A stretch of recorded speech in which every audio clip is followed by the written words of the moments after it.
আকাশবাণী খবর পড়ছি দেবব্রত মণ্ডল। প্রথমে বিশেষ বিশেষ খবর।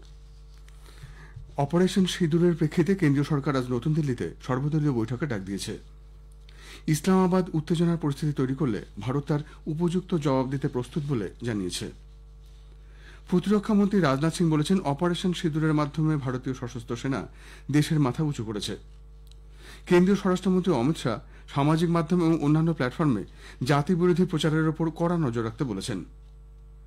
ইডেনে গতরাতে আইপিএল এর ম্যাচে চেন্নাই সুপার কিংস 2 উইকেটে কলকাতা নাইট রাইডার্সকে হারিয়ে দিয়েছে। আসছি বিস্তারিত খবরে। অপারেশন সিঁদুরের প্রেক্ষিতে কেন্দ্রীয় সরকার আজ নতুন দিল্লিতে সর্বদলীয় বৈঠকে ডাক দিয়েছে। বৈঠকে এই অভিযান সম্পর্কে বিভিন্ন রাজনৈতিক দলের নেতৃবৃন্দকে অবহিত করা হবে। সংসদ বিষয়ক মন্ত্রী কিরেন রিজিজু এক বার্তায় জানিয়েছেন, সংসদ ভবন চত্বরের কমিটি রুমে আজ সকাল 11টায় এই বৈঠক বসবে। সব রাজনৈতিক দলের পক্ষ থেকে এই অপারেশনের প্রশংসা করা হয়েছে। জঙ্গিদের বিরুদ্ধে সশস্ত্র বাহিনীর এই অভিযানে প্রত্যেকে গর্ববোধ করেছেন। পহেলগাঁওয়ের জঙ্গি হামলার পর বিরোধী দলগুলি এর আগে জানিয়েছিল সরকারের যে কোনো উদ্যোগকে তারা সমর্থন জানাবে। প্রধানমন্ত্রী নরেন্দ্র মোদী অপারেশন সিঁদুর সফলভাবে পরিচালনার জন্য সশস্ত্র বাহিনীর প্রশংসা করেছেন। নতুন দিল্লিতে কেন্দ্রীয় মন্ত্রিসভার বৈঠকে প্রধানমন্ত্রী পহেলগাঁওয়ে জঙ্গি হামলার পর প্রত্যুত্তরে ভারতের এই পদক্ষেপ সম্পর্কে উপস্থিত সকলকে অবহিত করেন। রাষ্ট্রপতি ভবনে তিনি গতকাল রাষ্ট্রপতি দ্রৌপদী মুর্মুর সঙ্গে সাক্ষাৎ করে এই অভিযান সম্পর্কে বিস্তারিত জানিয়েছেন। পাকিস্তান ও পাকিস্তান অধিকৃত জম্মু কাশ্মীরের জঙ্গি ঘাঁটিতে ভারতের অভিযানের কয়েক ঘণ্টা পরেই এই বৈঠক হয়। ইসলামাবাদ উত্তেজনার পরিস্থিতি তৈরি করলে ভারত তার উপযুক্ত জবাব দিতে প্রস্তুত বলে জানিয়েছে। অপারেশন সিঁদুরের আওতায় 25 মিনিট ব্যাপী অভিযানে ভারতীয় সশস্ত্র বাহিনী পাকিস্তান এবং পাক অধিকৃত জম্মু ও কাশ্মীরে 9টি জঙ্গি ঘাঁটিতে নির্ভুল মিসাইল হামলা চালিয়েছে। পহেলগাঁও ভয়াবহ সন্ত্রাসবাদী হামলার প্রত্যুত্তরে এই হামলা বলে দিল্লি জানিয়েছে। নতুন দিল্লিতে এই অভিযানের বিস্তারিত বিবরণ দিয়ে ভারতীয় সেনার কর্নেল সোফিয়া কুরেশি এবং ভারতীয় বায়ুসেনার উইং কমান্ডার ভূমিকা সিং জানান, ওই জঙ্গি হামলায় নিহতদের ন্যায় বিচার দিতেই এই অভিযান অপারেশন সিঁদুর। ধ্বংস হয়ে যাওয়া জঙ্গি ঘাঁটি এবং কিভাবে কোনো রকম সেনা এবং নাগরিক বাসস্থান এড়িয়ে সাফল্যের সঙ্গে এই অভিযান সম্পন্ন করা হয়েছে তার বর্ণনা দেন দুই সেনাকর্তা। ভারতীয় সেনার কর্নেল সোফিয়া কুরেশি বলেন, নির্দিষ্ট লক্ষ্যবস্তুতে অত্যন্ত দক্ষতার সাথে ভারত আক্রমণ চালিয়েছে।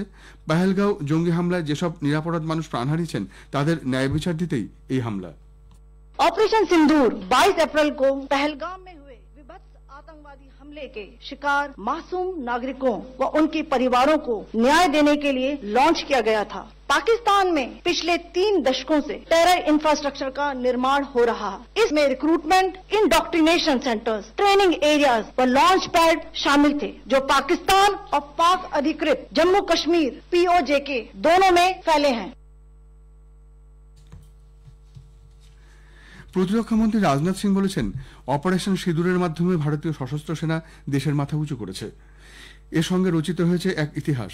নতুন দিল্লিতে 6টি রাজ্য ও 2টি কেন্দ্রশাসিত অঞ্চলে 50 সীমান্ত সড়ক সংগঠনের প্রকল্প সূচনার এক অনুষ্ঠানে যোগ দিয়ে শ্রী সিং জানান, প্রত্যাঘাতের অধিকার থেকেই ভারত এই জবাব দিয়েছে। हमारी सेनाओं ने ऑपरेशन सिंदूर लॉन्च करके पहले की तरह ही इस बार भी आतंकियों को ट्रेनिंग देने वाले कैंप्स को तबाह करके करारा जवाब दिया है। भारत ने अपनी सरजमी पर हुए हमले का जवाब देने के लिए अपने राइट टू रेस्पॉन्ड का इस्तेमाल किया है और हमारी यह कार्रवाई बेहद सोच समझकर सधे हुए तरीके से की गई है। आतंकियों के हौसले पस्त करने के उद्देश्य से यह कार्रवाई महज उनके कैंप्स और इंफ्रास्ट्रक्चर तक ही सीमित रखी गई है।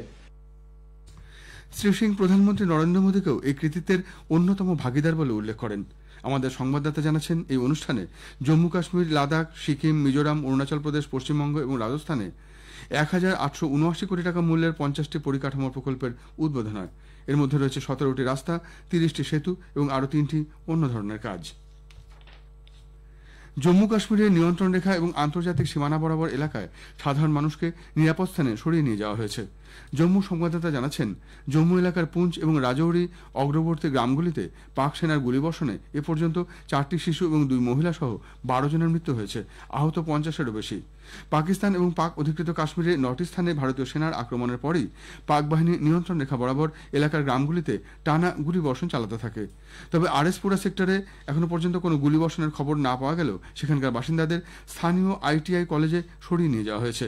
আখনুর সেক্টরের বাসিন্দাদেরও নিরাপদ স্থানে সরে যেতে বলা হয়েছে।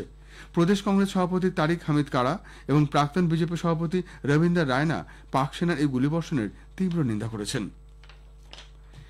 দেশের অন্যান্য রাজ্যের সঙ্গে পশ্চিমবঙ্গেও গতকাল মক ড্রিলের আয়োজন করা হয়। রাজ্যের 31টি স্থানে মক ড্রিল অনুষ্ঠিত হয়।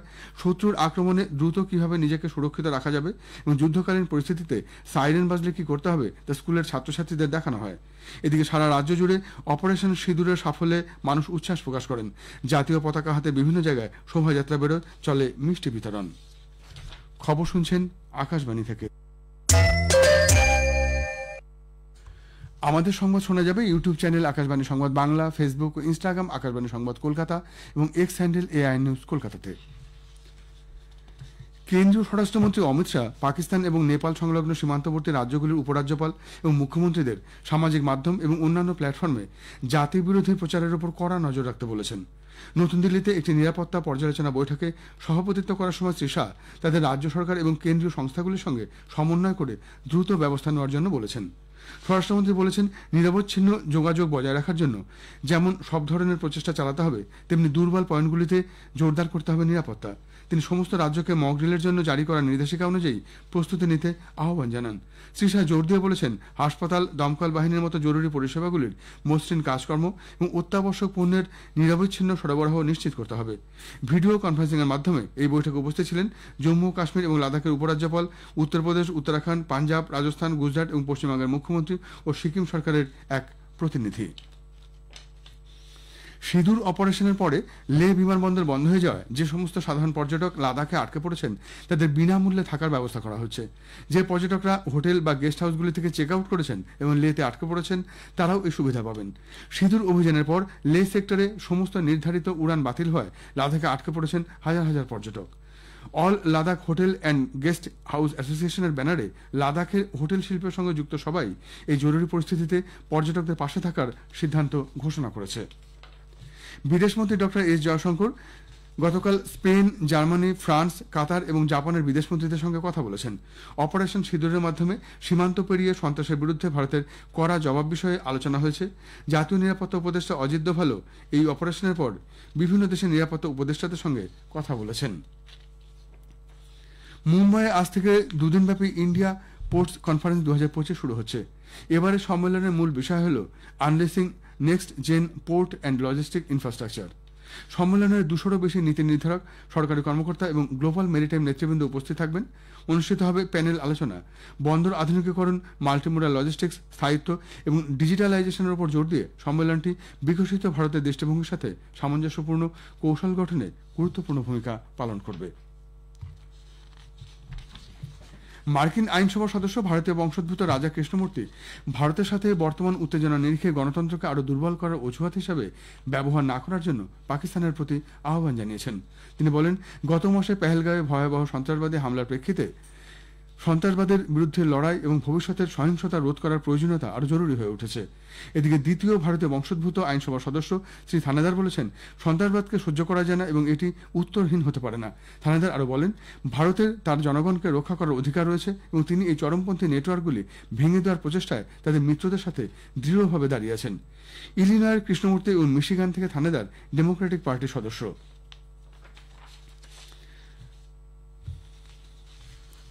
ইডেনে গতরাতে আইপিএল ম্যাচে চেন্নাই সুপার কিংস 2 উইকেটে কলকাতা নাইট রাইডার্সকে হারিয়ে দিয়েছে। কেকেআর টসে জিতে প্রথমে ব্যাট করে নির্ধারিত 20 ওভারে 6 উইকেটে 179 রান তোলে। জবাবে ব্যাট করতে নেমে চেন্নাই 8 উইকেট হারিয়ে 2 বল বাকি থাকতেই ম্যাচ জিতে নেয়। গতকাল ম্যাচ শুরুর আগে অপারেশন সিঁদুরের জন্য বাজানো হয় জাতীয় সঙ্গীত। দুই দলের ক্রিকেটাররা সারিবদ্ধভাবে দাঁড়িয়ে ভারতীয় সেনাদের সম্মান জানান। এদিকে ধর্মশালায় আজ আইপিএল এর ম্যাচে পাঞ্জাব কিংস দিল্লি ক্যাপিটালসের বিরুদ্ধে খেলবে। খেলা শুরু হবে সন্ধে 7:30টায়। ভারতের টেস্ট ও একদিনের ক্রিকেট দলের অধিনায়ক রোহিত শর্মা টেস্ট ক্রিকেট থেকে অবসরের কথা ঘোষণা করেছেন। গতকাল সন্ধ্যায় সোশ্যাল মিডিয়ায় রোহিত অবসরের কথা ঘোষণা করেন। টেস্ট ক্রিকেট ছাড়লেও একদিনের ক্রিকেট খেলা চালিয়ে যাবেন বলে রোহিত জানিয়েছেন। 67টি টেস্ট ম্যাচে রোহিত 4301 রান করেছেন, এর মধ্যে 12টি শতরান করেছেন তিনি। শেষ করার আগে বিশেষ খবর আরেকবার। অপারেশন সিঁদুরের প্রেক্ষিতে কেন্দ্রীয় সরকার আজ নতুন দিল্লিতে সর্বদলীয় বৈঠকে ডাক দিয়েছে। ইসলামাবাদ উত্তেজনার পরিস্থিতি তৈরি করলে ভারত তার উপযুক্ত জবাব দিতে প্রস্তুত বলে জানিয়েছে। খবর এখনকার মতো এ পর্যন্ত। এর পরের সংবাদ শুনুন 7:25 মিনিটে।